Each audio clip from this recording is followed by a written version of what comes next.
갈라디아 4장 21절로부터 31절까지 같이 천천히 읽으시겠습니다.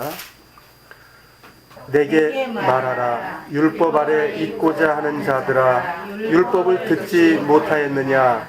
기록된 바 아브라함이 두 아들이 있으니 하나는 계집 종에게서 하나는 자유하는 여자에게서 낳다 하였으나 계집 종에게서는 육체를 따라 낳고 자유하는 여자에게서는 약속으로 말미암았느니라.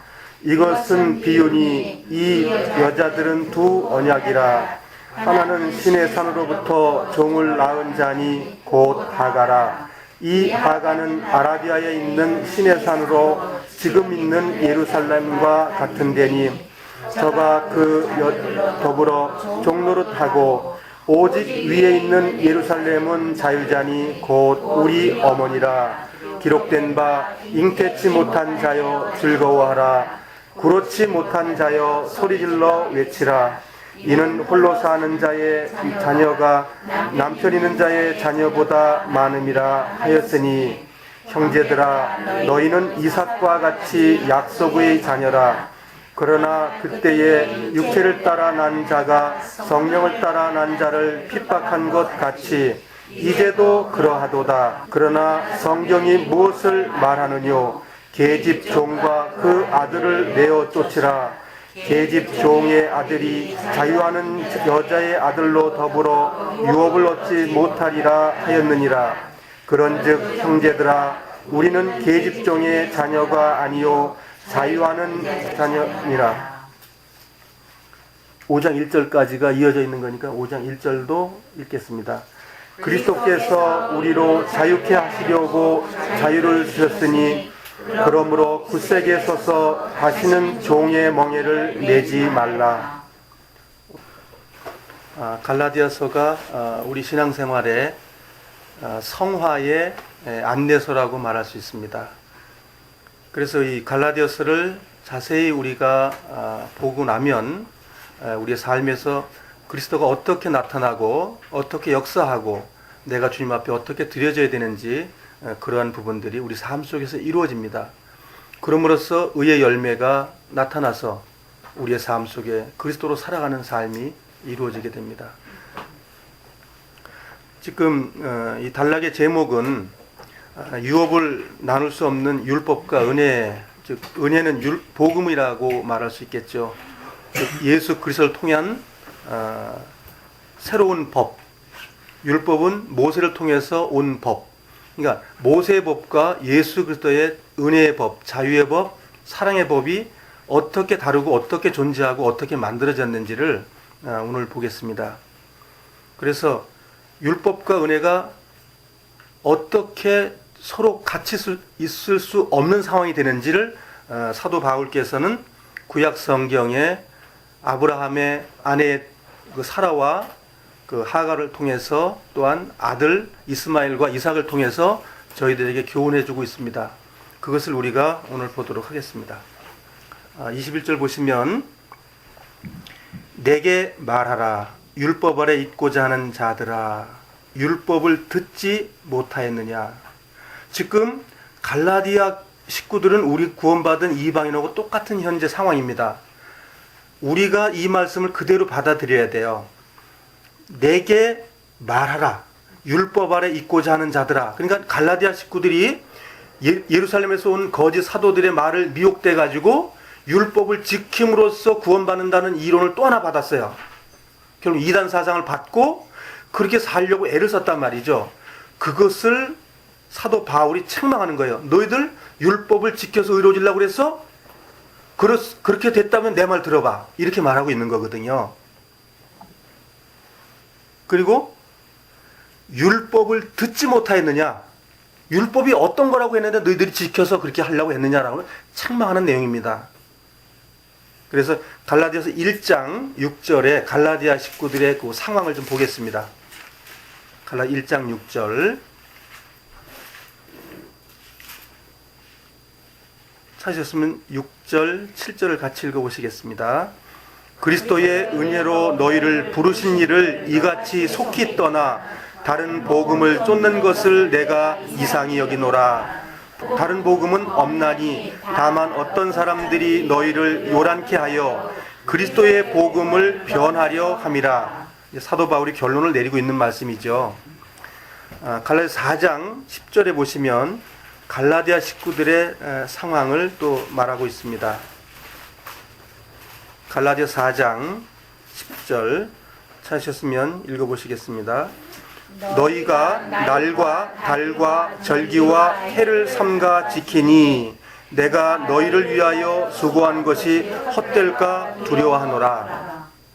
그러니까 갈라디아에 있는 구원받은 식구들이 이런 상황에 처해 있는 거죠. 지금 복음을 받고 구원을 받았는데 율법을 지켜야 구원받는다는 제2의 복음을 받아들인 겁니다.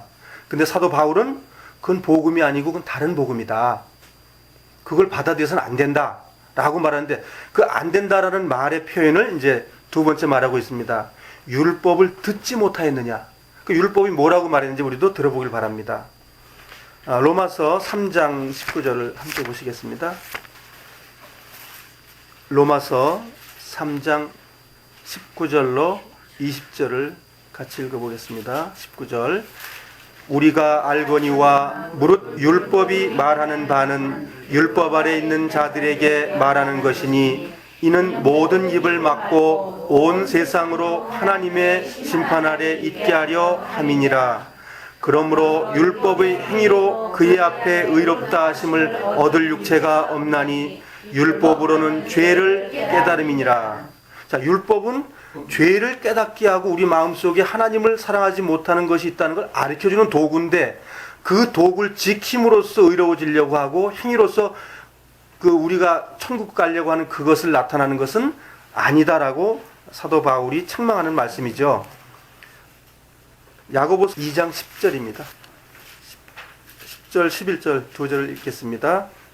누구든지 온 율법을 지키다가 그 하나에게 거치면 모두 범한 자가 되나니 간음하지 말라 하시니가 또한 살인하지 말라 하셨은즉 내가 비록 간음하지 아니하여도 살인하면 율법을 범한 자가 되느니라.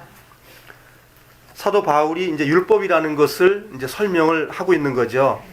율법은 죄를 깨닫게 하는 것이야 라고 말했고, 또 두 번째는 율법이 10계명을 통해서 대변되는데 10가지 중에서 하나만 못 지켜도 결국은 다 범한 것이 된 것이다.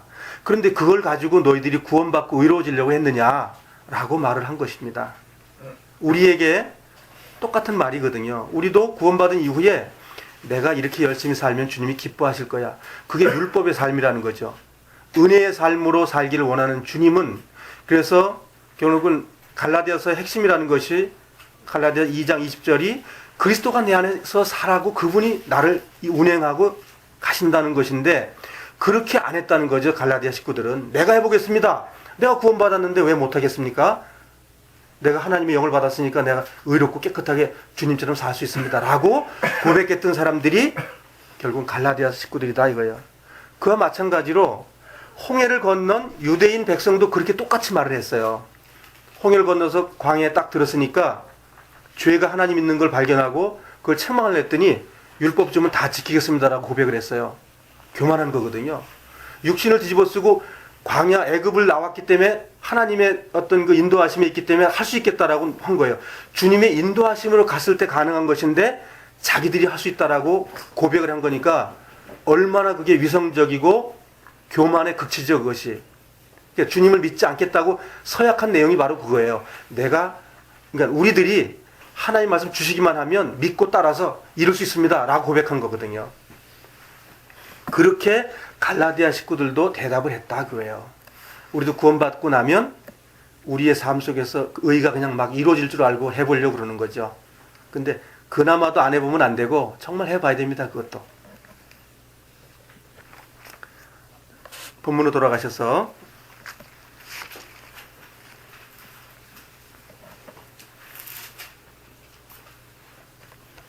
율법의 참 뜻을 이제 이해하시겠죠? 예. 어떤 진찰의 도구라는 것이죠. 치료의 도구가 아니고 우리가 죄가 있고 하나님의 손에 도달할 수 없는 육체를 가지고 있다는 걸 가르쳐주는 교사예요, 교사. 갈라디아 3장 10절을 좀 더 보겠습니다. 갈라디아 3장 10절 11절을 찾으셨으면 한번 읽겠습니다. 무릇 율법 행위에 속한 자들은 저주 아래 있나니 기록된 바 누구든지 율법책에 기록된 대로 온갖 일을 항상 행하지 아니하는 자는 저주 아래 있는 자라 하였음이니라. 또 하나님 앞에서 아무나 율법으로 말미암아 의롭게 되지 못할 것이 분명하니 이는 의인이 믿음으로 살리라 하였음이니라. 율법이 무엇이냐라고 다시 설명을 해드린 내용이죠. 그런데 여기에 중요한 단어가 있어요. 율법으로 의롭게 되지 못한 건 확실하지만 21절에 보면 이런 말씀이 나와 있어요. 또 하나님 앞에서 아무나 율법으로 말미암아 의롭게 되지 못할 것이 분명한데, 그런데 여기에 하나님 앞에 아무가 아닌 사람이 있다는 뜻 아닌가요? 이걸 지킬 수 있는 분이 있다는 거 얘기를 한 거예요. 사람은 다 못 지킨다고 말한 게 아니고 지킬 분이 있다 이거예요. 예수 그리스도를 얘기하는 거예요. 다 지키지 못하지만 예수 그리스도 그 한 분은 율법을 완성하실 분이기 때문에 바울은 이렇게 말하고 있는 거예요. 예수님이 이 땅에 오셔가 율법을 1.1획도 범하지 않으신 분이 예수님의 성육신이에요. 그래서 성육신인 거예요. 죄를 한 번도 짓지 않으신 분, 믿음으로 안 지신 분이죠. 믿음으로. 그래서 그 아무나라는 단어를 쓰셔서 예수 그리스도가 육체로 오셔가지고 율법을 하나도 범하지 않고 다 이루셨다는 걸 말하기 위해서 여지를 남겨놓으신 말씀이에요. 그래서 율법을 잘못하면 사람은 다 못 지켜. 그럼 예수님을 사람으로 보는 게 아니라 신으로 보는 거예요. 그렇죠. 예수님은 우리와 똑같은 성정과 우리를 똑같은 그런 걸 다 가지고 태어나신 분이라고요. 그는 하나님의 믿음으로 100% 사신 분일 뿐이에요. 그분도 그랬잖아요. 말씀 전하다가 시장하니까 배고프셨다고요. 똑같은 육신을 가지고 있는 거거든요. 그분은 믿음으로 완벽하게 사신 분이라는 거죠. 그 차이가 있는 거예요, 우리하고. 갈라디아서 4장 22절을 보겠습니다. 기록된 바 아브라함이 두 아들이 있으니 하나는 계집종에게서 하나는 자유하는 여자에게서 났다 하였으니, 그러니까 아브라함의 자녀가 둘이 있었다고 그랬어요. 아들이 둘이, 하나는 계집종에서 난 이스마엘, 또 이제 사라에서 난 본부인에서 난 이삭, 이렇게 둘이 있다는 얘기죠. 23절, 계집종에게서는 육체를 따라 낳고 자유하는 여자에게서는 약속으로 말미암았느니라. 내 친척 그 본토 아비집을 떠나라 할 때 약속을 주신 거거든요. 그게 이삭이라는 얘기고, 근데 이스마엘은 약속을 주지도 않았어요. 그리고 자기 스스로 사라가 남편을 시험하는 거예요. 결국은 사라는, 주님은 교회가 항상 주님을 시험대에 올라요. 주님을 항상 시험하게 된다고요. 그래서 좀 이따 시험하는 장면도 보겠습니다. 24절, 이것은 비유니 이 여자들은 두 언약이라. 두 언약이라는 게 뭐냐? 율법 언약, 은혜의 언약이라고 말하는 거예요. 그러니까 그 두 종류가 그렇다는 거예요. 하나는 신의 산으로부터 종을 낳은 자니 곧 하가라. 이는 하가는 아라비아에 있는 신의 산으로 지금 있는 예루살렘과 같은 데니. 그러니까 신의 산에 있는 그것과 지금 예루살렘에서 있는 그 그리스도인들이 뭘 했냐면 율법을 지킴으로써 의로워져야 돼 라고 모든 종교 지도자들이 다 그걸 부르짖고 있는 거예요. 그러니까 똑같은 거다 그거예요. 원래 예루살렘은 그게 아니었거든요. 예루살렘은 평화의 사도고 은혜의 사도고 복음의 사역자인데 그걸 뭘로 둔갑을 했냐면 사람의 지식으로 뒤엎은 거예요. 율법에 나약한 걸 다 덮어버린 거예요. 그래서 이제 사도 바울은 뭐라고 설명을 하냐면 오직이라는 단어, 그러니까 하나, 오직 위에 있는 예루살렘은 자유자니 곧 우리 어머니라. 그러니까 이 예루살렘에서의 그 원래 예루살렘은 자유자이고 은혜가 흘러나와야 되는 곳인데 그렇지 못했다는 거예요. 여기에 하갈, 그러니까 사례가 사라로 이름을 바꿔주면서 자유의 어머니 곧 예수 그리스도 교회, 주님의 몸을 얘기하는 거거든요. 그리고 27절, 기록된 바 잉태치 못한 자여 즐거워하라. 구로치 못한 자여 소리질러 외치라. 이는 홀로 사는 자의 자녀가 남편 있는 자의 자녀보다 많음이라. 이 구로치 못하다고 말하는 것은 결혼했는데 아이를 낳는 고통을 경험해보지 못한 사람을 한문 단어로 구로치 못한 자라고 말합니다. 그러면 지금 요 내용적으로는 아브라함이 있었고 아브라함의 두 부인이 있었고 아브라함의 두 자녀가 있었고 이것이 비밀이고 약속이고 은혜였었다 그거예요. 그래서 이렇게 된 것에 대해서 이제 구약 성경을 우리가 보도록 하겠습니다.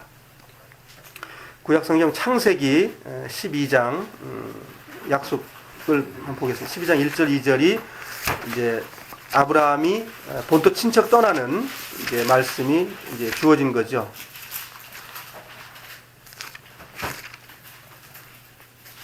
(1절) (2절을) 같이 읽어보겠습니다. 여호와께서 아브라함에게 이르시되 너는 너의 본토 친척 아비 집을 떠나 내가 네게 지시할 땅으로 가라. 내가 너로 큰 민족을 이루고 네게 복을 주어 내 이름을 창대케 하리니 너는 복의 근원이 될지라. 자, 예수님을 상징한다고 얘기를 했죠. 후대에 나타날 예수 그리스도. 그런데 여기에 큰 민족을 이룬다고 했기 때문에 민족을 이루는 것은 아이를 낳겠다는 약속이거든요. 그러니까 이삭을 주시겠다고 말씀하셨는데 이렇게 약속을 하고 이 아들이 낳지를 않아서 100세에 낳았으니까는 이 약속을 받은 것은 한 65년도라고 그래요.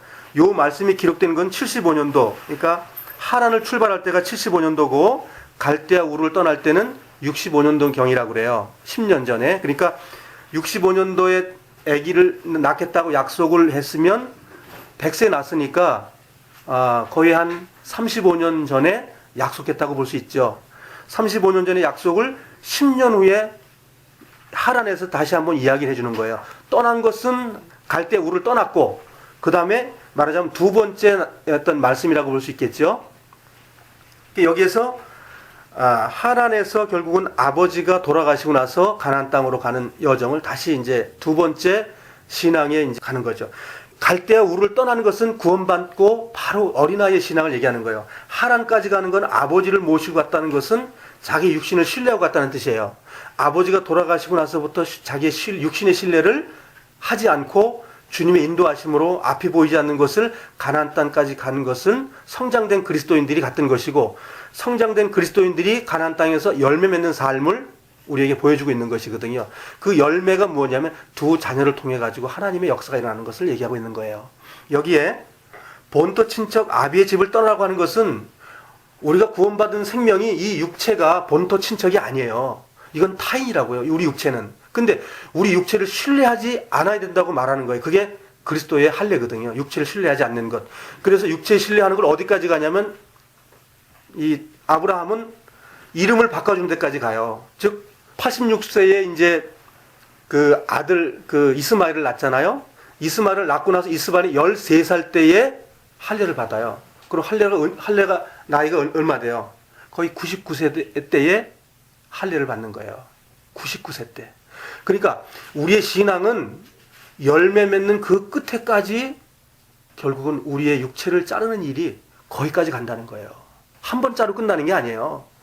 믿음의 조상 아브라함이라 했으니까 아브라함을 배워보자 이거예요. 우리가 생을 마감할 때까지 날마다 죽는 일이 있는 거예요.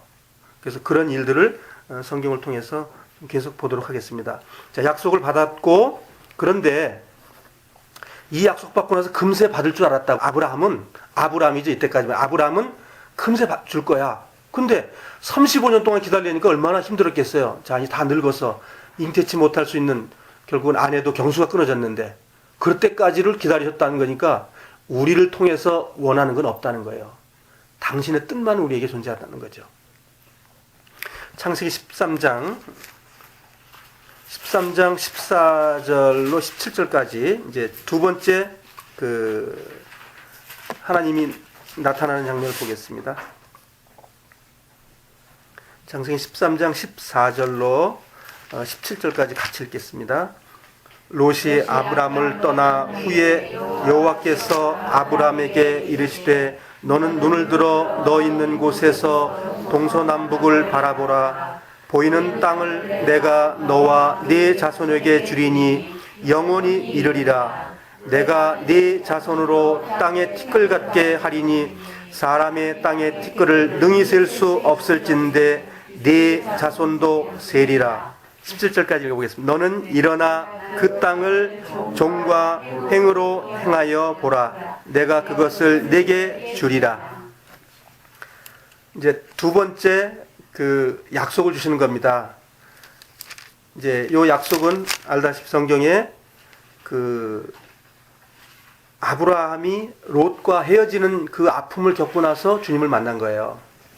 그리고 다시 또 말씀을 주신 거예요. 말하자면 고난 다음에 항상 주님 나타나시는 거예요. 계속적으로 항상 그랬어요. 지금 성경은 고난이 없는 그리스도인들은 주님을 경험할 수 있는 그러한 상황을 못 받았다 생각하면 틀리지 않아요. 거의 고난 다음에 그리스도의 영광, 고난 다음에 그리스도의 영광, 그렇게 돼 있더라고요. 창세기 15장 보겠습니다.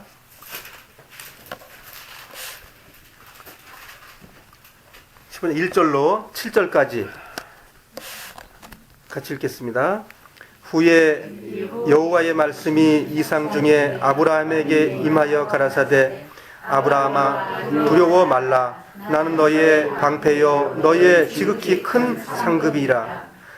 아브라함이 가로되 주 여호와여 무엇을 내게 주시려나이까. 나는 무자하오니 나의 상속자는 이 다메섹 엘리에셀이니이다. 아브라함이 또 가로되 주께서 내게 씨를 아니 주셨으니 내 집에서 길리운 자가 나의 후사가 될 것이니이다. 여호와의 말씀이 그에게 임하여 가라사대 그 사람은 너의 후사가 아니나 내 몸에서 날 자가 내 후사가 되리라 하시고 그를 이끌고 밖으로 나가 가라사대 하늘을 우러러 뭇별을 셀 수 있나 보라. 또 그에게 이르시되 내 자손이 이와 같으리라. 아브라함이 여호와를 믿으니 여호와께서 이를 그의 의로 여기시고 또 그에게 이르시되 나는 이 땅을 내게 주어 업을 삼게 하려고 너를 갈대아 우르에서 이끌어낸 여호와로라. 또 위로를 받죠. 나약해지기 때문에 주님께 또 위로 주시는 거예요. 우리는 나약해질 수밖에 없어요. 시간이 지나면 육신은 우리의 영혼 굴레를 자꾸만 옥조이기 때문에 나약해져요. 그럴 때 말씀이 우리에게 오는 거거든요. 그 말씀이 우리를 소생케 하기 때문에 새 생명, 그 생수의 강이 우리에게 흐르지 않으면 우리는 결국은 신앙이 필절해지고 결국은 마르는 거예요. 여기서 보듯이 결국은 나이가 먹고 이제 내가 결국은 아이를 낳을 수 있는 상황이 안 되는데 안 주니까는 뭐라고 말씀했어요? 다메섹에서 데리고 온 엘리에셀 종을 아들로 삼으면 좋겠습니다라고 자기를 다 포기한 거예요. 벌써 주님의 말씀은 뭐예요? 너를 통해서 준다고 그랬는데 이건 의로운 사람을 삼겠다고 했으니까는 믿음이 있는 거예요, 없는 거예요? 없다고요. 아브라함도 믿음을 이렇게 잃어버릴 때가 많아요. 근데 주님은 뭐라고 말씀하냐면 믿음의 조상 아브라함이라고 얘기했어요. 그럼 형편없는 거 아닌가요? 이 믿음은 우리하고 똑같은 거예요. 우리도 잃어버릴 때가 많아요. 그런데 주님은 곧 오셔가지고 뭐라 그래요? 우리를 위로하셔요. 말씀을 통해서 위로하는 거거든요. 그래서 이제 육신으로부터 이제 그 후사를 얻으려고 이제 한 번 했었고요. 그 다음에 또 한 번에 이제 그 실패하는 걸 보겠습니다. 이제는 진짜 그 아들을 낳긴 낳는데 이제 아까 우리가 성경 본 것대로 육신으로부터 낳는 것 이제 나와요. 그 이제 엘리에셀이 이제 안 된다고 하나님 막으셨죠? 엘리에셀이 이제 그 종은 안 된다 이거죠. 종은 유업받을 수 없다. 그러니까 종도 안 된다고 표현한 거예요. 또 이제 서자로부터 나오는 것도 안 된다고 말씀하시는 것도 보겠습니다. 창세기 16장 보겠습니다. 종으로부터 온 그러니까 첩으로부터도 아이가 태어나도 하나님의 뜻은 아니다 이거예요. 그 아닌 것을 보겠습니다. 창세기 16장 1절로부터 4절 읽겠습니다. 아브람의 아내 사레는 생산치 못하였고 그에게 한 여종이 있으니 애굽 사람이요 이름은 하갈이라. 사레가 아브라함에게 이르되 여호와께서 나의 생산을 허락지 아니하셨으니 원컨대 나의 여종과 동침하라. 내가 혹 그로 말미암아 자녀를 얻을까 하노라 하매 아브라함이 사레의 말을 들으니라. 아브라함의 아내 사레가 그 여종 애굽 사람 하갈을 가져 그 남편 아브라함에게 첩으로 줄 때는 아브라함이 가나안 땅에 거한 지 10년 후였더라. 아브라함이 하갈과 동침하였더니 하갈이 잉태함에 그가 자기의 잉태함을 깨닫고 그 여주인을 멸시한지라. 예. 그러니까 이제 애가 이제 잉태된 거죠. 애가 잉태했는데 아브라함이 지금 믿음이 있어요, 없어요? 좀 전에 말씀했죠. 한 장 전에 말씀했잖아요. 엘리에셀 아니다. 4시에서 나야 된다. 하늘의 무뼈를 보고 또 가르쳐줬는데 말씀이잖아요. 말씀인데 말씀이 믿음으로 화합지 못했으니까 도망간 거예요, 지금. 그런데 또 그 믿음을 잃지 않도록 또 주신다고요. 자, 그래서 여기서 아브라함을 시험하게 한 사람이 누구예요? 그러니까 아내가 아브라함을, 그러니까 아브라함이라고 읽으면 안 되고 아브라함이라고 읽으셔야 돼요, 아직까지는요. 그러니까 아브라함을 넘어지게 한 자가 누구예요? 그러니까 아내가 결국은 남편을 넘어지게 하는 자잖아요. 그러니까 돕는 배필이라고 했으면 이렇게 되잖아요. 여보 아브라함, 주님께서 약속한 거는 틀림없이 지키셔. 우리가 태가 끊어졌고 당신 능력이 없지만 주님은 기다리면 그분께서 이루어 주실 거야. 이렇게 해야 되는데 이제는 안 되니까 여보, 내 종 이쁜데 여종이 있어. 이 여종 가지고 한번 만들어봐. 근데 아브라함이 그래 그건 맞는가? 엘리에셀 아니라고 했으니까는 내 씨가 남은 데니까는 결국은 그 여자를 통해 남은 내 씨 아니야. 해보자 그거예요. 자, 조금 더 발전한 거예요 지금. 종을에서부터 아내는 안 된다고 했으니까 또 제2의 결국은 태어날 사람을 또 한번 만들어 본 거예요. 근데 만들었을 때 아브라함이 결국은 아내 사라가 아닙니다. 사레하고 또 한 번의 합작품을 만들어요. 믿음이 없는 거죠. 우리의 삶이 이렇게 열심으로 살면 안 되는 거죠. 이게 열심입니다, 지금. 우리가 만들어 보겠다는 거예요. 하나님의 유업과 약속을 만들어 보겠다는 거예요. 주님은 아니라는 거예요. 우리 육체로부터 나온 거는 하나도 안 받겠다고 성경은 말씀하고 있잖아요. 근데 우리는 끝도 없이 한번 이거 가지고 해보자는 거예요. 얼마나 우리가 교만하냐고요. 자, 이제 여기서 이제 잉태해가지고 사례를 이제 또 하갈이 막 혼내키죠. 당신은 에돔 못 가서 난 애 가졌어. 뭐 이런 거예요. 그 핍박을 받은 겁니다. 네, 10절을 같이 한번 읽어보겠습니다.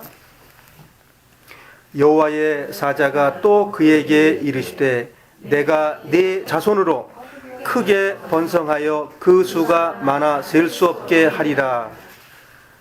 자, 그러면 이제 여기 이 답은 이 아브라함에게 얘기한 게 아니고 하갈이 이제 쫓겨났단 말이죠. 쫓겨났는데 하나님이 그를 위로해 주셨어요. 위로해 주시고 그 이스마엘 통해서도 많은 민족이 될 거야 라고 축복을 해주는 장면이에요 지금. 15절 16절을 같이 읽어보시겠습니다. 하갈이 아브라함의 아들을 낳음에 아브라함이 하갈에 낳은 그 아들을 이름하여 이스마엘이라 하였더라. 하갈이 아브라함에게 이스마엘을 낳을 때에 아브라함이 86세였더라. 자, 86세에 이제 자기 몸에서 아들을 낳은 거예요. 그러니까 65세에 약속을 받고 86세에 받았으니까 굉장히 긴 시간 동안에 아들 하나 만들었죠. 근데 이 아들이 어떻게 만들어진 거예요? 종으로부터 만들어진 거예요. 갈라디아서 말하는 건 바로 이 내용이에요. 하나님이 그거 아니다 이거예요. 아니라는 거예요, 그거. 그거 아니고 결국은 그러나 아들로서 난 이스마엘이라는 그 이제 이름의 그 단어가 뭐예요? 다들 아시겠지만 하나님이 들으셨다예요. 하나님이 들으셨으면 그가 지옥 갈까요? 이스마엘에 대해서 이스마엘은 믿음에 있어서 아브라함의 자녀일 뿐이에요. 그런데 이스마엘을 통해서 예수 그리스도가 태어나지 않는다는 말이지 지옥 가고 저주가 받는다는 말이 아니에요. 믿음의 사람인데 육신을 따라 사는 사람을 예표하는 것이고, 믿음으로 사는 열매가 그리스도로 나타나는 그 사람, 결국은 이삭을 통해 사는 삶이 아브라함의 씨고, 그것이 유업이고 그것이 약속이라는 거예요. 그 계약이라는 거예요. 계약은 이스마엘을 통해 나타나지 않고 결국은 사례를 통해서 그 일이 이루어진다는 것을 얘기하고 있는 거예요. 그래서 여기에 이스마엘이 나중에 이제 성경을 자세히 한번 보셔요. 15장, 16장을 보시면 이스마엘이 하나님이 어떻게 취급을 하고 하가를 어떻게 대우하셨는지가 정확히 나옵니다. 축복하셨어요. 예, 그러니까 그걸 한번 지금 얘기 못하니까 나중에 그걸 자세히 보시기 바랍니다. 하나님이 들으신다. 우리가 예수 그리스도를 영접할 때 하나님께서 우리를 들으시고 받아주신 거예요. 결국은 따지고 보면 이스마엘이 됐다가 그 다음에 이삭이 되는 거예요. 신앙으로 따지면. 우리는 반전을 하는 거예요. 반전. 그래서 할례를 받은 걸 보자고요. 할례를 17장 25절에 이제 할례를 받습니다. 이스마엘이. 이스마엘이 할례 받은 거 모르는 분들이 너무 많아요. 자, 이스마엘이 할례 받는 것을 보겠습니다. 17장 25절입니다. 자, 같이 읽겠습니다. 그 아들 이스마엘이 그 양피를 베을 때는 13세였더라. 99세에 이스마엘이 할례를 받습니다. 할례가 뭐지요? 육적 몸을 벗는 것. 그리스도의 할례지요. 자, 이스마엘이 구원받은 거 확실해요. 이스마엘을 잘 모르기 때문에 신약 성경이 안 풀려요. 이거 제대로 아셔야 됩니다. 이걸 모르기 때문에 혼돈이 일어나요. 구원받았지만 책망받는 그리스도인이 있다는 것을 옛날서부터 가르쳐줬어요. 은혜로 살아야 된다는 것. 그런데 이상하게 그런 것을 잘 안 가르치기 때문에 예수 그리스도가 영원히 사해줬다, 면죄부 다 받은 것처럼 가르치기 때문에 문제가 되는 거예요. 구원받은 이후에 죄들을 어떻게 해결할 걸 모르기 때문에 너무너무 신앙이 헷갈리는 거예요. 자, 틀림없이 99세 때는 이제는 아브람이라는 사람이 아브라함이라고 받을 때 할례를 받은 거예요. 아브라함. 열국의 에비가 됐을 때 큰아버지라고 했다가 열국의 아버지로 바꿔주면서 이름이 바뀐 겁니다. 그러면서 사레가 사라로 바뀌는 거예요. 사라가 이삭을 잉태하는 자고 사레는 잉태치 못하는 자예요. 즉 육신에 있는 자는 하나님을 기쁘시게 못하는 위치고, 그 고추를 자르고 육신을 절제하고 난 이후에 성령이 임하고 그때 역사하시는 거예요. 그럴 때 내 육신에 포기가 일어나는 거예요. 그래서 열매가 일어나요. 그래서 사라가 이제는 하나님께서 자기가 죽었다는, 사라는 죽은 거예요. 사라가 죽고 뭐가 태어났어요? 사라로 태어난 거예요. 구원받은 이후의 생활 속에서 이 일이 구원받은 그리스도인들 속에서 일어나야 됩니다. 내 육체는 신뢰하지 않고 이제는 온전히 주님의 믿음으로 살겠습니다라는 고백이 있지 않고 내 육체의 고통과 내가 완전 절제가 없으면 그분은 항상 율법을 따라 사는 살밖에는 나올 수가 없어요. 우리는 구원받은 이후에 언젠지는 모르지만 이 일이 한번 있어야 됩니다. 양피를 베고 자르는 일, 이건 구원이 아닙니다. 성화의 문제입니다. 이거는 구원은 갈 때, 우리를 떠날 때부터 구원받은 거예요. 근데 이걸 구원이라고 얘기하고 가나안 땅 광야에서 노뱀 든 것이 구원받는 거라고 말하기 때문에 구원의 시점이 바뀌어버리기 때문에 문제가 된, 성화인데 그걸 구원으로 바꿔버리고 전부 다 뒤로 후퇴해버리는 거예요. 그러니까 안 되는 거예요. 성경은 어디도 그렇게 말한 게 없어요. 성경은 진리이기 때문에 왜 연도와 역사와 앞뒤가 왜 주님께서 해놨겠어요. 근데 사람들이 순번을 바꿔버려. 사람들이 그걸 갖다 교리라고 하는 거예요. 성경은 교리가 아니고 하나님의 말씀일 뿐이에요. 말씀은 그냥 이해하면 되는 거지, 거기서 사람들이 아니라고 말하면 그게 교단이 되고 교리가 되는 거예요.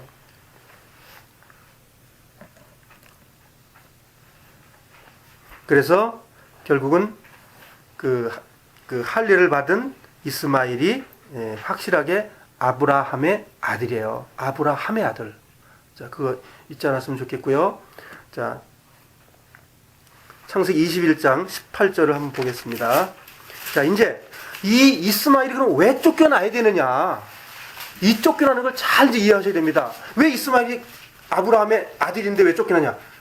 첩에서 낳기 때문에 쫓겨나냐? 그런 의미를 얘기하는 게 아니에요. 그 아들 속에서 유업이 일어날 수 없기 때문에 갈라질 수밖에 없는 거예요. 창세기 21장 8절로 21절까지 같이 한 목소리 읽어보시겠습니다.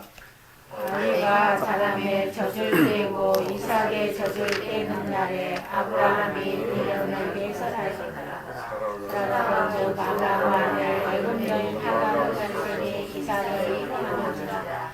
그가 아브라함에게 이르되 이 여종과 그 아들을 내어 쳤으라. 이 종의 아들은 내 아들 이삭과 함께 기업을 얻지 못하리라 하매 아브라함이 그 아들을 위하여 그 일이 깊이 근심이 되었더니 하나님이 아브라함에게 이르시되 네 아이나 네 여종을 위하여 근심치 말고 살아가는 이름만 다 들으라.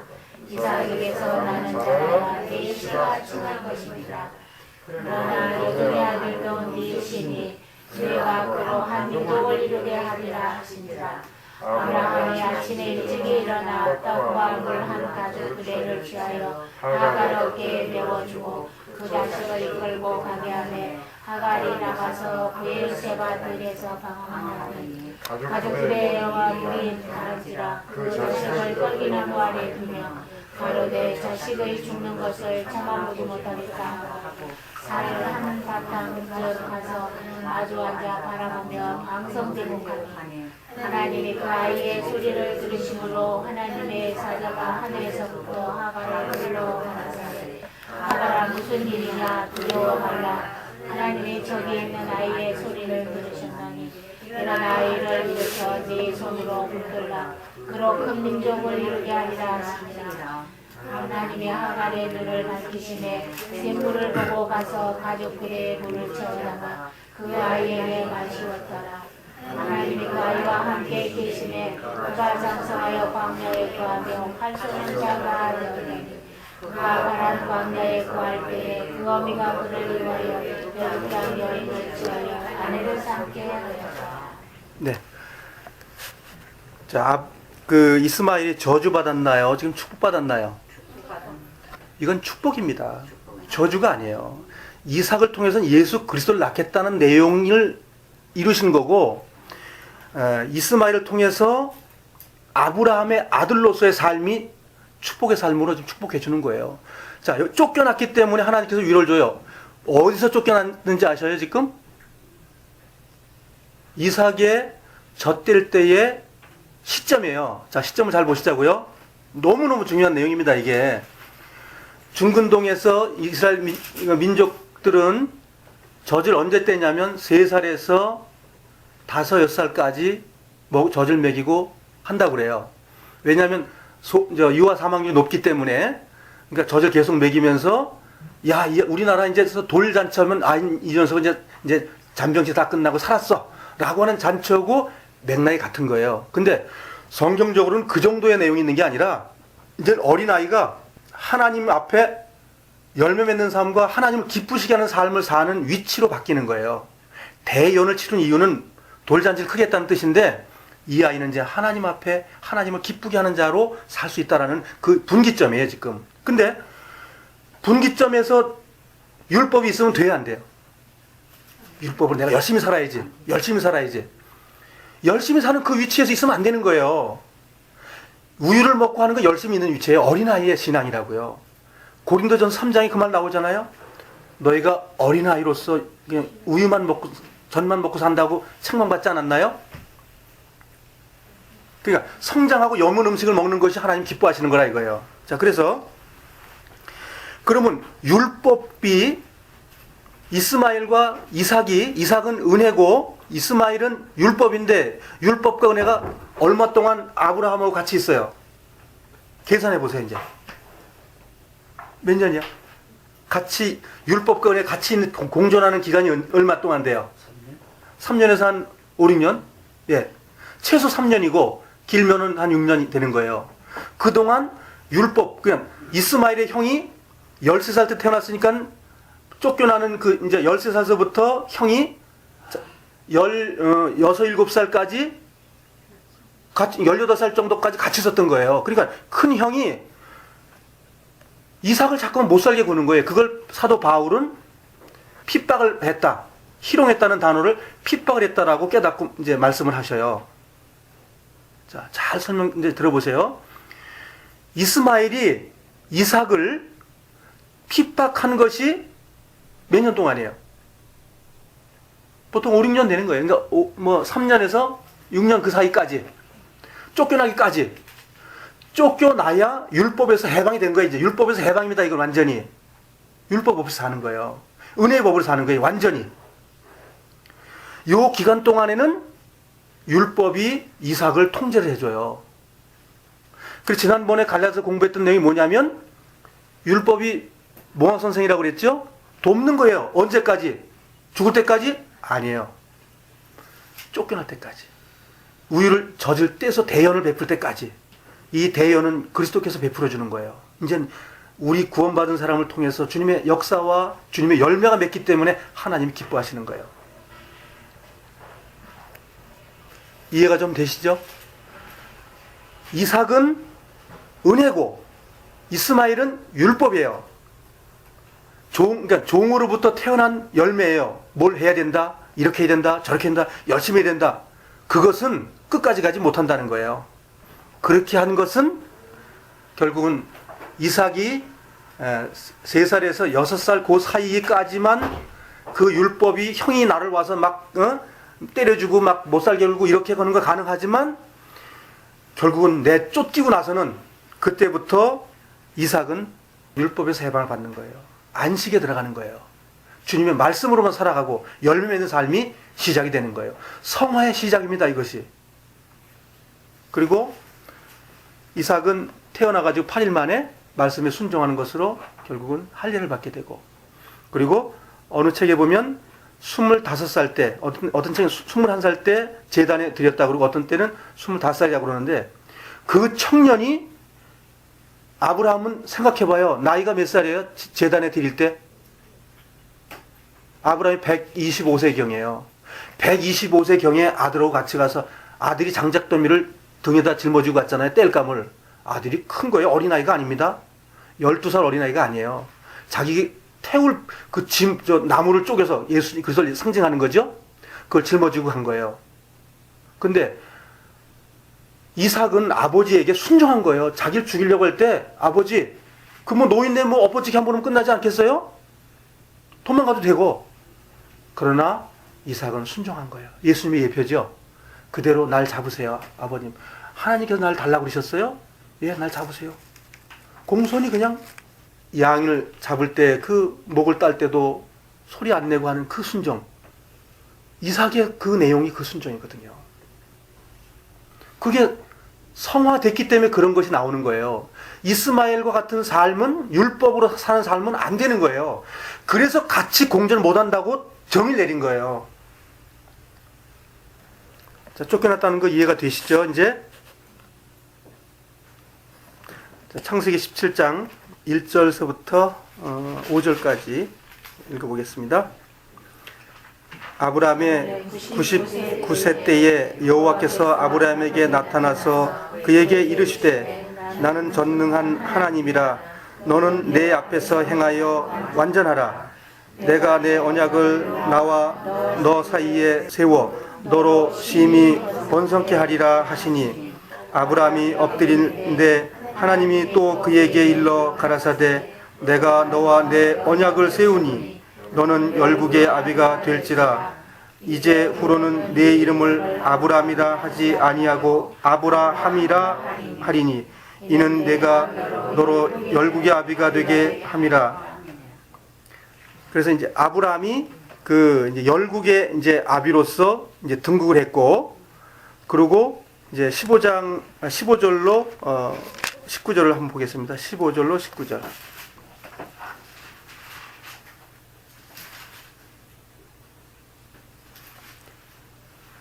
이거는 믿음의 아들 이삭이 낳는 장면을 지금 설명하고 있는 겁니다. 종전에 설명드린 것은 이제 이스마엘에 대해서 설명을 충분히 드린 거예요. 이스마엘이 무엇인지, 이스마엘이 어떻게 해서 율법이라고 말했는지, 이스마엘이 어떻게 은혜와 같이 공존하지 못하는지, 공존이 얼마까지인지, 공존이 끝난 다음에 어떤 결과가 나오는지 그걸 설명을 했고, 이제 아들로서의 이삭, 유업을 받는 이삭, 예수 그리스도 탄생하는 그 내용에 대해서 이제 설명을 드리는 겁니다. 15절, 19절 같이 읽어보시겠습니다. 하나님이 또 아브라함에게 이르시되 네 아내 사레는 이름을 사레라 하지 말고 그 이름을 사라라 하라. 내가 그에게 복을 주어 그로 네게 아들을 낳아주게 하며 내가 그에게 복을 주어 그로 열국의 어미가 되게 하리니 민족의 왕이 그에게서 나리라. 예. 그래서 이제 이렇게 약속을 하니까 이제 듣고는 웃었죠. 맨 처음에 웃은 건 누가 웃었냐면 이름을 바꿔준 아브라함이 웃었어요. 두 번째 이제 천사를 이제 맞이하게 되잖아요. 자, 천사를 맞이해가지고 천사가 얘기했어요. 여호와가 내려오신 거예요. 세 천사를 해가지고. 그래서 또 얘기를 했어요. 이제 자, 이제 날짜가 되면 아이를 낳는다. 약속을 했는데 그걸 누가 들었냐면 사라가 들었어요. 사라가 듣고 또 웃었어요. 너 왜 웃었냐? 그러니까 저 안 웃었습니다. 시침이 뗐어요. 예. 그러고 이제 아이를 이제 낳게 되는 장면이 이제 약속의 자녀가 태어나는 장면을 지금 말씀드리는 거예요. 할례를 받았고 이름이 바뀌어졌고 그러고 적자가 이제 나타나는 거예요. 예? 18장 1절을 보겠습니다. 이삭이 태어나는 그 하나님의 메시지를 지금 성경에 나타나게 해준 겁니다. 1절 여호와께서 마물의 상수리 숲을 근처에서 아브라함에게 나타나시니라.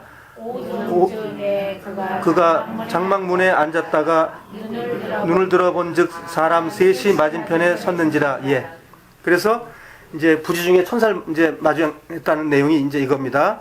문에서 보고 있다고 말하는 건 신앙인으로서의 자세가 깨어 있다는 얘기입니다. 자고 있고 누워 있다는 게 아니고 깨어 있고 바라보고 이상을 주님을 바라봤을 때 주님이 나타나신 거예요. 그러니까 주님은 만나고자 하는 사람 외에는 안 만나요.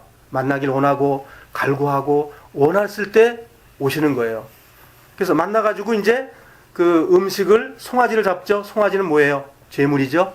제물을 드리고 그 다음에 약속받는 게 이삭입니다.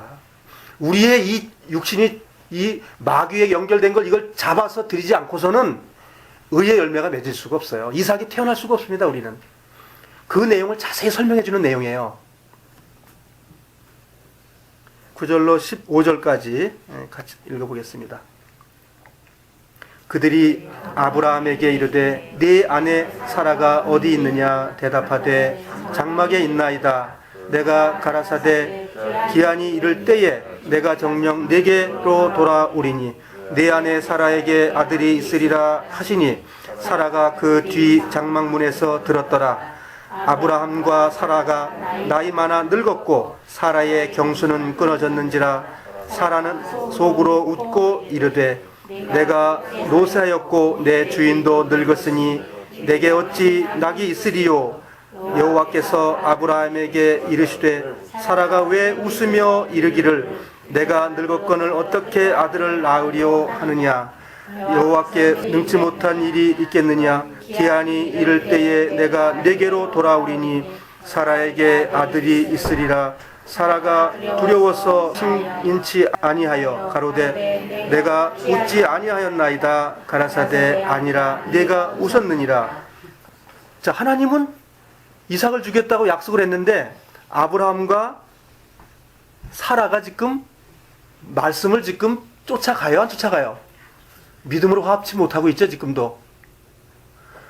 그러니 지금 나이가 몇 살이죠? 신앙인의 나이로 따지면 65세에 출발해가지고 99살 됐는데 거의 4년 동안 됐어도 여기까지 믿음이 안 돼요. 주님의 열매를 맺는 믿음은 아직도 안 되는 거예요. 주님이 통제하고 주님이 살아가고 주님의 열매 맺는 삶이 여기까지도 안 됐어요. 자, 그런데 이제 하나님은 계시로서 주죠. 이삭이 태어났다고 잉태됐다고 말하는 건 뭐예요? 말씀이 내 안에 열매가 맺어졌다 그거예요. 맺어지고 나면 이제 그것이 열매를 맺는 거예요. 이삭이 혹한 것이 열매거든요. 그를 통해서 그리스도 메시아 결국 유업이 나타날 것이기 때문에. 이삭이 아까 말씀드린 것처럼 번제단에 올라갈 때 그것이 사실은 완성입니다. 아브라함에게는 그 이삭을 잡는 고기까지가 아브라함에게 준 유업이 다예요. 예수님의 예표이기 때문에. 아브라함은 예수님을 본 거예요. 거기서 믿음으로. 그 영광을 다 보고 결국은 열조에게 돌아간 거예요. 175살까지 살았잖아요. 자, 이제 이렇게 하고 이제 갈라디아서로 다시 가겠습니다. 이제 24장. 자, 이제 이렇게 성경을 우리가 묵상을 하면 율법과 은혜가 더 우리 마음속에 확실하게 자리 잡고 그리스도로 살아가는 것이 무엇이고 내 삶이 포기되는 것이 무엇인지 말씀 앞에 우리가 밝혀지라고 믿습니다. 24절 읽겠습니다. 이것은 비유니 이 여자들은 두 언약이라. 우리가 두 언약 봤지요. 하나는 신의 산으로부터 종을 낳은 자니 곧 하가라. 이 하가는 아라비아에 있는 신의 산으로 지금 있는 예루살렘과 같은 데니 저가 그 자녀들로 더불어 종노릇하고 오직 위에 있는 예루살렘은 자유자니 곧 우리 어머니라. 안상홍은 이 어머니가 자기 어머니라는데 이런 성경도 글자도 제대로 이해 못하는 사람들이 그 교수들도 많아요 거기. 근데 자, 이거 문자적으로 읽어도 이게 뭔지를 아는데 그걸 자기들의 그 안상홍의 어머니 저 부인이 이제 여기에 앉아 있습니다 지금. 그리스도하고 똑같이 취급하는 거예요. 자, 그래서 자유자니 이삭을 통해서 자유자 예수 그리스도가 나타나고 그것이 주님의 몸이고 교회를 얘기하는 거예요. 주님의 은혜로 사는 그 무리하고 율법으로 사는 그 무리는 같이 수 없다는 거예요. 어렸을 때는 가능하지만 성장하면 가능하지 않다. 교회도 가능하지 않고 구원받은 개인에게도 가능하지 않는 거예요. 그러나 주님은 성장하길 바라고 열매 맺기를 원하는 것이 주님의 간절한 소망이에요. 기록된 바 잉태치 못한 자여 즐거워하라. 그렇지 못한 자여 소리질러 외치라. 자, 이것은 사라가 아이를 못 낳으니까 남편에게 다 들었잖아요. 나를 통해서 유업이 나고 이렇게 많은 민족이 만들어질 거란 말이야. 얼마나 사라도 실망을 했겠어요. 아브라함보다 믿음이 더 없었을 텐데. 그러니까 결국은 종을 갖다 놓고 아들을 만들어 보자 이렇게 합작을 한 거죠. 그리고 경수가 끊어지니까는 뭐야? 내가 경수가 끊어졌는데 내 남편 늙어서 안 되는데 아이를 낳는단 말이야? 그래서 웃었다는 거예요. 육신의 생각으로 하면은 안 되는 거예요. 할 수 없는 것을 하나님은 하시느니라. 그 믿음이 우리에게 필요한 거예요.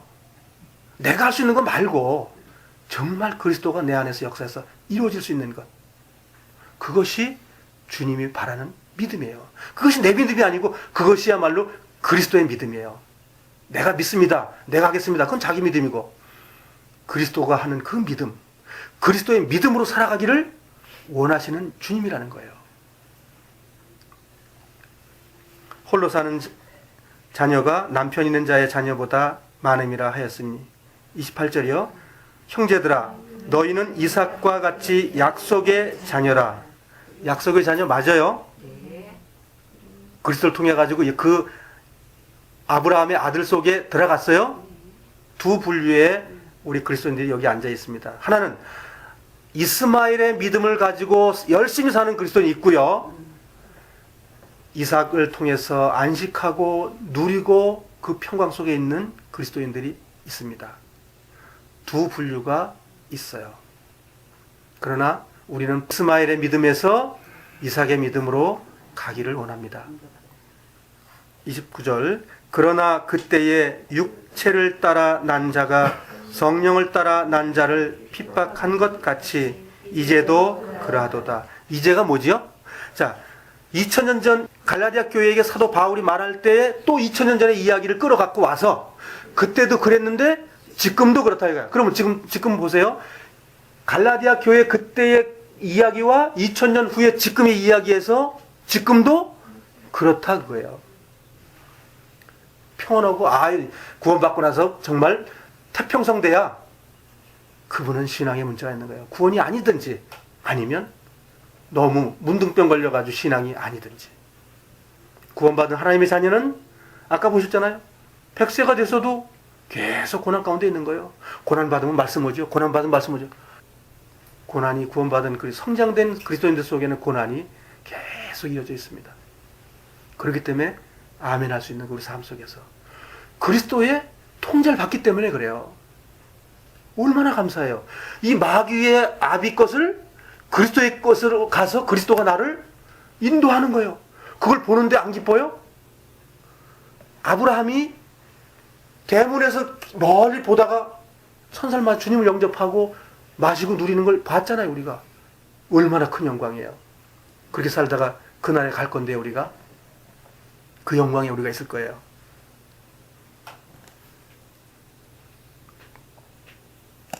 아까 창세기 이제 보셨잖아요. 쫓겨나는 장면 다시 한번 볼까요? 자, 창세기 21장 지금 여기 이삭을 이제 핍박했다고 하는 것을 한번 보자고요. 아까 봤지만 쫓겨나는 건 그냥 쫓겨나는 게 아닙니다. 이삭의 젖을 때는 대연회가 일어날 때 쫓겨나는 거예요. 그냥 쫓겨나는 게 아닙니다. 21장 8절 9절 같이 읽어보시겠습니다.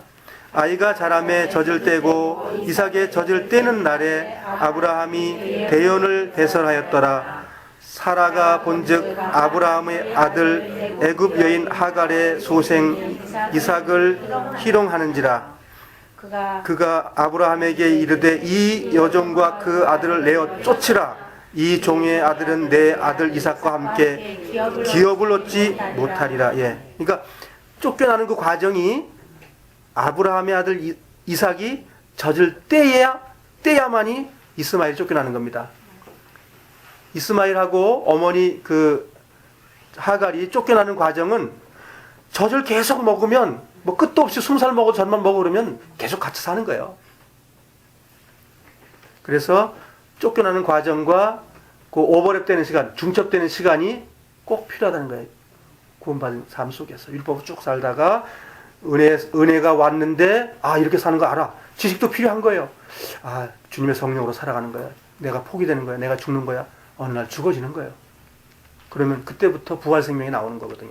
생수의 강이 흐른다고 예수님께서 요한복음 말씀하신 내용이 이 내용입니다. 그러면 모리아 산에서 결국은 이삭이 바쳐지는 그 삶, 그건 신앙의 꽃이에요. 전부라고요. 그걸 주님이 원하시는 거예요. 갈라디아서 4장 30절입니다. 그러나 성경이 무엇을 말하느냐? 계집종과 그 아들을 내어 쫓으라. 계집종의 아들이 자유하는 여자의 아들로 더불어 유업을 얻지 못하리라 하였느니라. 구약성경에 그렇게 나와 있죠? 예. 그러니까 내어 쫓으라. 이거 누구한테 말하는 거죠? 내어 쫓으라고 말한 건 그때는 아브라함에게 사라가 부탁한 내용이고, 지금은 아브라함은 믿음의 조상 하나님과의 동급이에요. 우리에게 하나님은 뭐라고 말씀하셔요? 육신으로 하는 거 그만두라는 거예요. 내어 쫓으라는 거예요. 육신으로 하는 거 하지 마라. 그거 필요 없다. 너 성장했냐? 이제 그거 버려. 성장 안 했으면 계속하고. 성장 안 했다는 게 뭐예요? 그냥 난 육신적으로 이대로 살란다. 왜 고난 내가 뭐 하려고 받아? 이렇게 살면 편한데. 구원받고 천국 가면 되지. 그런 사람은 계속 안쪽 그냥 있는 거예요. 그러나 성경은 뭐라고 말하냐면 내어 쫓으라. 그렇게 하는 행동을 하지 말아라. 끝을 내라. 성경은 우리에게 그렇게 말씀하고 있는 거예요. 끝을 내라는 거예요. 근데 우리는 육신이 정말 즐겨. 목숨이 즐기다고 하는 거예요. 그러나 그 즐긴 것은 내가 끊지 않기 때문에 즐긴 거예요. 어느 날 끊으면 끊어지는 거예요. 성경은 그렇게 돼 있어요. 육신을 신뢰하지 않는 것이 결국 우리가 성화의 시작인데, 그것은 내가 주님 앞에 그렇게 드리지 않고는, 성화가 뭐냐면 이삭이 모리아산에서 아버지 양은 어디 있어요? 재물은 어디 있어요? 벌써 걸어 올라가면서 다 이삭은 알았어요. 내가 재물이구나. 그 사이에 얼마나 고뇌를 했겠어요. 내가 도망갈까? 아버지를 미치고 도망가? 아니야. 하나님께서 아버지 통해 주신 거니까 나는 순종해야 돼. 완전히 죽었기 때문에 순순히 메고 칼을 찔러서 죽는 그걸 스스로 받은 걸 생각을 해보세요. 이삭의 그 위치가 내가 죽는 거예요. 그게 그냥 나 죽었어요. 이분은 그거 말고요.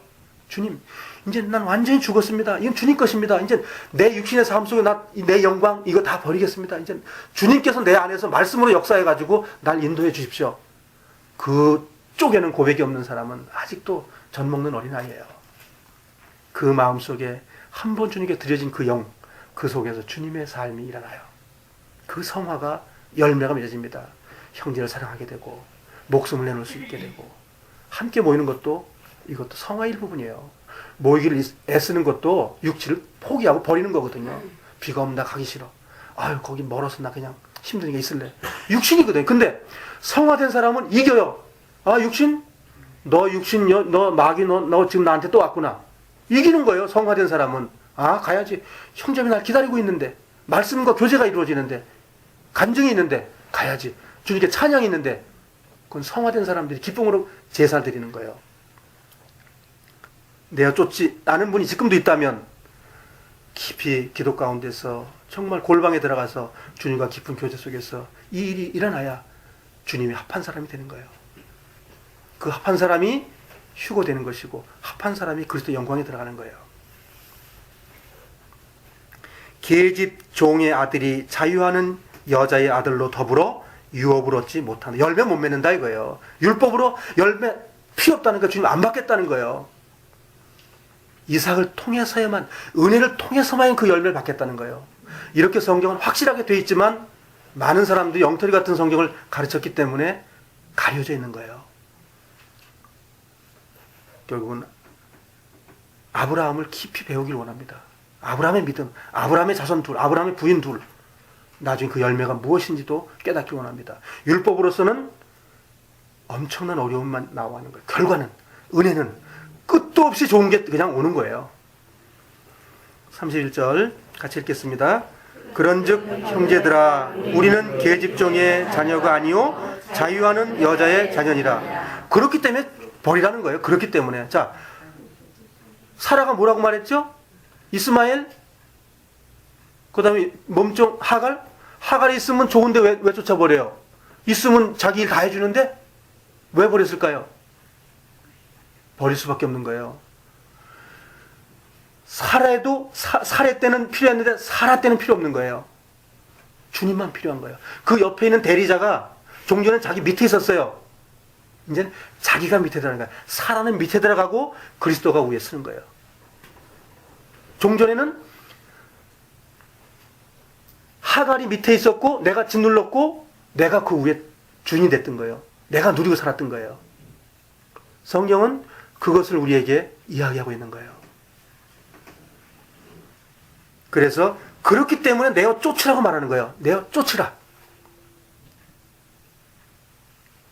5장 1절을 같이 읽겠습니다. 그리스도께서 우리로 자유케 하시려고 자유를 주셨으니 그러므로 굳세게 서서 다시는 종의 멍에를 매지 말라. 자, 성경을 잘못 장절을 끊어놓으면 안 되는 거예요. 그래서 이 5장이라는 말을 여기다 붙이면 이 말이 메시지 끊어져 버렸잖아요. 더 중요한 메시지가 있어야 되는데 없어진 거예요. 붙이니까 어떻게 됐어요? 예, 그리스도가 그거다라고 설명한 건데 이게 떨어지니까는 그리스도가 없어졌어요. 내용은 제대로 왔다가 매듭을 못 지는 거예요 지금. 이해되시죠? 자, 이 내용의 모든 결과가 그리스도께서 우리로 자유케 하려고 자유를 주셨으니. 근데 왜 자유를 못 누리게 된 건가요? 못 누린 이유가 뭐예요? 종들이 옆에 있었기 때문에 안 돼요. 이스마엘도 옆에 있었고, 이스마엘 청년이에요. 18살, 9살 됐으니까요. 자기 몸종 옆에 있었어요. 자기를 막 도와주니까 좋기만 했는데 자기를 사랑했다는 거예요. 육체를. 옛사람을 벗어버리고가 아니라 옛사람을 입고, 그거예요. 그걸 벗는 것이 결국은 쫓아내는 거예요. 그러니까 자유했기 때문에 그걸 버려야 자유가 이루어지지, 그걸 옆에 놓고는 자유가 안 된다 그거예요. 너가 성장됐냐? 버리라는 거예요. 그 다음에 뭐예요? 굳세게 서서 다시는 종의 멍에를 매지 말라. 우리가 해야 될 일이 뭐예요? 굳세게 서서 다시는 종의 멍에를 매지 말라. 이거 누가 해주는 거죠? 예수님이 해줘요? 내가 할 일이잖아요. 내어 쫓는 것과 이것은 내가 하는 일이에요. 근데 많은 분들이 이걸 안 하는 거예요. 이론은 참 좋아요. 말은 소용없어요. 바울은 말에 있지 않고 그 능력을 보겠다 했는데 우리 삶 속에서 능력을 보길 원하시는 주님이에요. 내가 쫓아야 되는 것 내가 해야 되고 굳세게 서서 다시는 종의 먹이를 매지 말는 것이 내가 할 일이에요. 이것이 성화의 삶이고 이것이 죽음의 삶이에요. 형제가 아프다 그러면 돈 달랄까 봐 걱정이야. 좀 도망가자. 참 안 보자. 누가 아프다 그러면 신방도 가지 마. 가면 괴로워. 이건 육신의 소욕이에요. 옛사람이라고요. 그걸 벗어버리면 뭐가 나오냐면 주님 뭐라 그래요? 형제에서 너 기도해봤냐? 형제에서 너 물질 내봤냐? 형제를 위해서 네 고난 받아봤냐? 그렇게 주님 말씀하시거든요. 옛사람을 벗어버리는 일은 고난과 고통이에요. 그래서 나머지의 삶이 우리 속에 있는 이유 뭐냐? 그렇게 사는 사람들에게 축복과 영광과 유업이 우리에게 준비되어 있다는 거예요. 그래서 율법을 사는 사람은 영광과 유업이 없잖아요. 이것을 알았다면 우리가 어떻게 살아야 되느냐? 지금 우리는 결정이 되는 거예요. 이스마엘이 쫓겨나야 됩니다.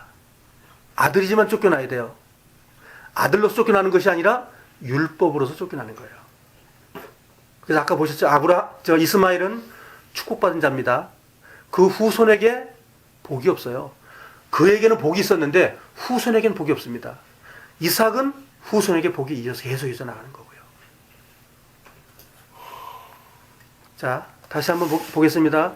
이스마엘이 어떻게 큰일 했는지 설명을 드리겠습니다. 야곱의 아들 중에서 요셉이 팔려가는 장면 다들 아시죠? 팔려갈 때 누가 사갔어요? 사간 사람이 누굽니까? 애굽으로 팔려갔는데 누가 사갔냐고요? 종을 사간 사람이 누구예요? 보디발 장관? 그 집에 갔긴 맞은 결과고요. 이스마엘의 후예들, 이스마엘의 사람들이 요셉을 사가지고 애굽에 가서 팔아먹은 거예요. 팔아먹은 게 아니라 인도한 거예요. 이스마엘이 그렇게 큰일을 한 사람이에요. 잘 아시길 바랍니다. 이스마엘은 요셉의 할아버지예요. 큰 할아버지의 그 상가, 그 족장이기 때문에 큰 할아버지의 장사꾼들이 요셉을 사가지고 애굽에 가서 보디발 장군에게 갖다 준 거예요. 하나님의 능력이 그 속에 있어요, 없어요? 하나님이 쓰시잖아요. 이스마엘을 쓴 거예요. 귀하게. 이스마엘이 그렇게 하나님을 크게 쓰고 있는 거예요. 그래서 이스마엘을 통해서 하나님의 계획이 있잖아요. 요셉 어린 아들 인도에서 큰 군대 만들기 위한 정말 전초병으로 가가지고 모든 걸 다 준비해놨고 야곱의 그 족장들이 다 내려가서 족장 내려갈 때 다 말하자면 종들 다 같이 간 겁니다. 종들도 다 같이 가고 군대로 나오는 거예요. 교회의 완전한 몸으로 완전한 아름다운 신부로 단정해서 나오는 과정을 준비하고 있는 거예요.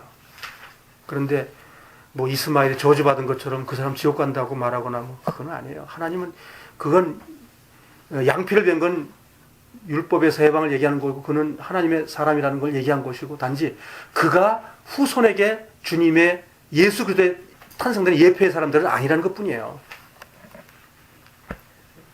이집트에 가서 그렇게 일을 하는데 좀 하나님께서는 아무나 갖다 쓴 게 아니에요. 하나님의 계획은 필요한 사람이 다 그 자리에서 일을 하게 돼 있어요. 그래서 우리는 그 성령으로 살아가는데 성령님으로부터 살아가야 되는데 우리는 내 자신을 포기하고 그런데 그러려면 이 66권을 우리에게 주셨는데 이 말씀 앞에 오지 않고서 주님께서 말씀을 열어주겠냐 이거예요. 모임만 가면 된다고? 그건 아니에요. 골방에서 우리는 주님과 깊은 교제를 하셔야 됩니다. 말씀을 상고하고 주님 말씀 주십시오. 주님 나 어떻게 살아야 됩니까? 갈급한 심령으로 주님 앞에 나아가야 됩니다. 결국은 마태복음 7장 7절 8절이 우리 삶 속에서 이루어지지 않으면 성화의 삶은 이론일 뿐이고 그거는 교리일 뿐이에요. 주님과 깊은 교제 가운데서 오늘 이 말씀 받고 오늘 살고 또 내일 또 주님께 주신 말씀 가지고 또 살고 그렇게 사는 거예요. 그렇게 살다 주님 앞에 가는 거예요. 일용할 양식도 받고 위로도 받고 고난도 받고. 그래서 육신을 신뢰하는 것은 육적 몸을 벗는 것이 아니죠. 영적 할례가 그리스도 할례가 아니죠. 주님 원하는 건 버리라고 그랬고, 히브리서에서는 그 당당히 나아가라. 주님 앞에 나가는 것. 그 삶을 성경은 처음 창세기부터 계시록까지 그렇게 이야기하고 있어요. 결국 육신의 파피를 자르는 것, 고통이 있죠. 그때는 뭐 마취도 없으니까 자르고 나면, 지금 8살 자를 때 괜찮지만은 13살짜리 자르면 얼마나 아팠겠어요. 아브라함은 99살 때 잘랐어요. 다 늙어 빠져가지고. 부활 생명을 얘기합니다. 그건 하나님의 생명이에요. 내 생명 아니고 하나님의 생명으로 살아가겠다는 고백이에요. 옷은 입었는데 그 삶이 안 나온다. 그렇지, 계속 그 율법으로 살겠다는 거예요, 그게. 그걸 잘라내면 고리입니다. 그 고리는 하나님과 피로써 맺은 고리예요. 남자들 이야기도 쉽죠. 그 하나님과 피로써 맺은 언약, 고리. 예수 그리스도가 십자가에 선 것은 나와 하나님과의 피로써 맺은 고리예요. 이 고리가 주님 오실 때까지 같이 가는 겁니다. 이건 피로써 맺은 거예요. 피를 안 흘리려고 그래. 그리스도의 삶이 나타나지 않는 거예요. 그래서 우리 모두가 성화되는 삶을 살기 원하고 주님이 기뻐하시는 삶을 사는 그리스도인 되기를 원하고요. 작은 모임이지만 정말 주님이 작은 무리를 원하고 드려지는 그런 사람들을 원하시고 지금도 찾고 계셔요. 그래서 완전한 옳은 교리, 맞지 않는 교리에서 다 벗어나길 원해요. 이렇게 하고 저렇게 복음 잘 전해지던데 그것도 교리입니다.